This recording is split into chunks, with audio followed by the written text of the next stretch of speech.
Hello，大家好，我係咪咪。咁今日係2025年嘅5月29號。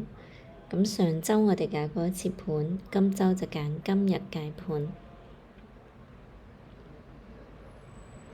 因為今日咧星期四啦，聽日星期五就會放端午假期啦，預祝大家端午節快樂。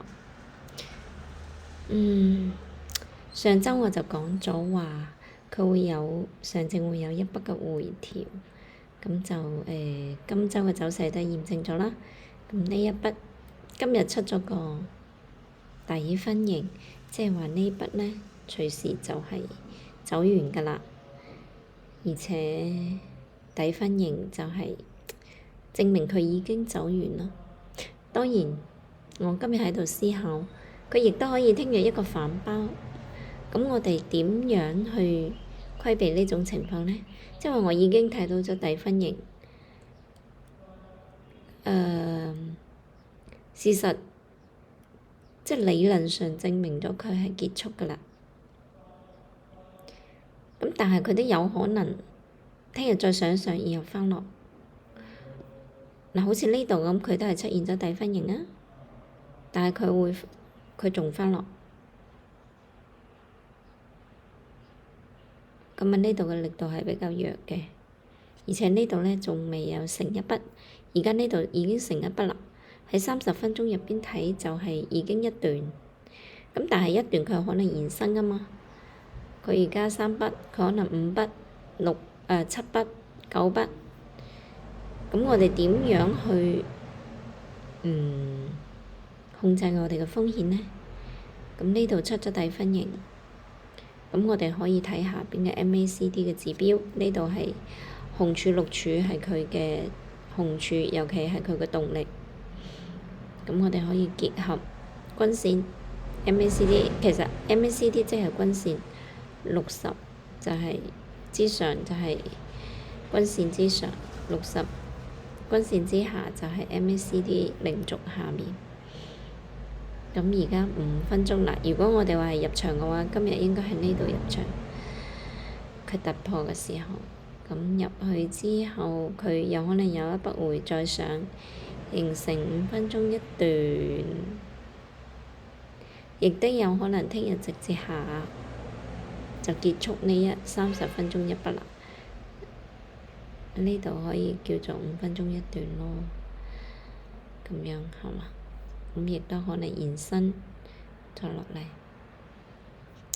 咁即係話聽日係睇5分鐘嘅60均零軸下邊。如果佢跌落咗零軸下邊，今日如果喺呢度入嘅，咁就止損咯，或者跌落零軸下邊可以減少一半。咁如果到咗我哋嗰個入場點，就可以清倉。咁如果好多人話，咁佢可能落咗嚟即刻又抽上去呢，冇問題，抽上去我再重新入咯。咁如果當你重新入咗，佢抽上去又落嚟呢，咁冇辦法㗎喎。咁你或者你重新入，你入一半咯，你唔入咁多係咪？咁以後到過完節返嚟再止損咯。咁止損佢又返上去呢，咁咪又入返咯。咁只能夠係咁樣去跟隨規律㗎啦。因為我今日咧喺度思考，我哋點睇股市呢？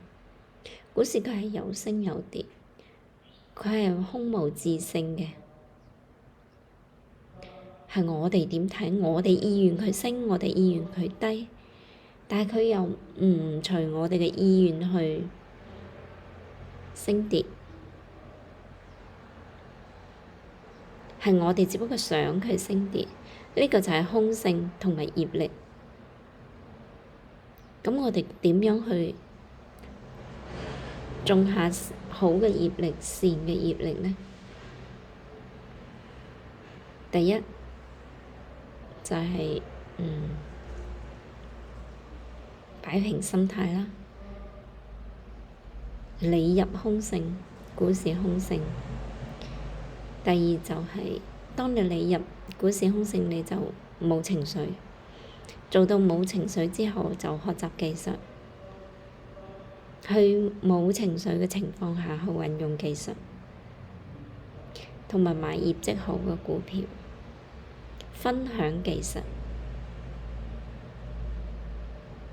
分享心得，同埋要慷慨，賺係賺餘生嗰部分就算啦，唔好賺到盡，同埋該止損要止損。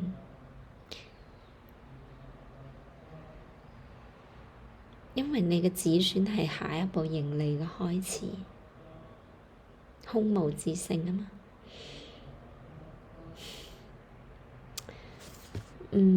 好啦，咁今日嘅分享就到呢度啦，即係話聽日係睇佢是否喺零軸下，零軸下減一半。如果破咗你嘅入場位，就止損，然後之後再睇。其他個股其實都係咁啊，個股咁去計。如果係入嘅話，定分型，第二分型，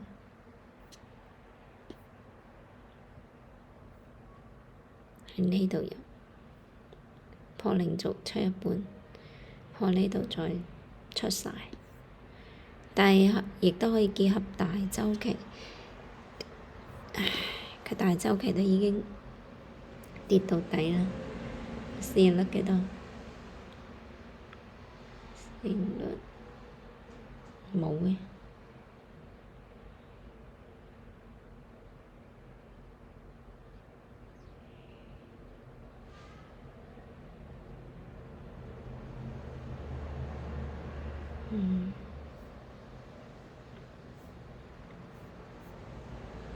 做乜呢度連市盈率都冇㗎？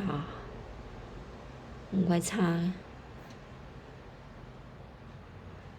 哦，可以市盈率。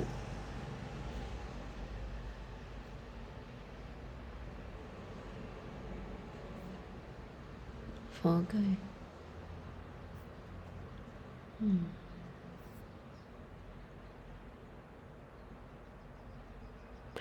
呢個係零軸下方，大級別，呢度入，可以先持股嘅，兩個都。好啦，咁今日解盤就到呢度，睇你真功。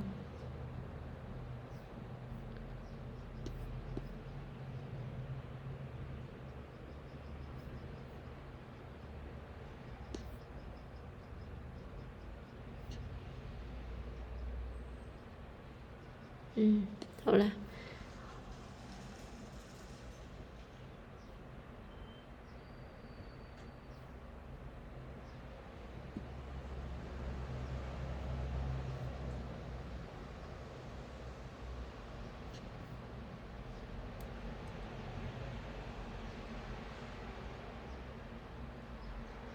一、二、三、四，恒指未調完，大概又出咗低分。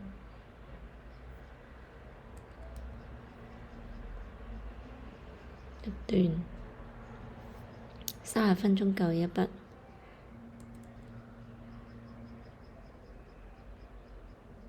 ，5分鐘未夠一個走勢類型。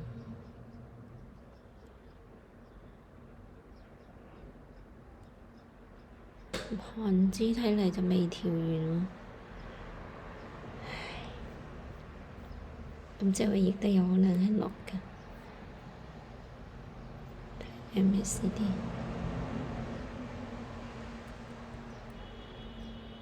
隨機應變啦。好啦，拜拜。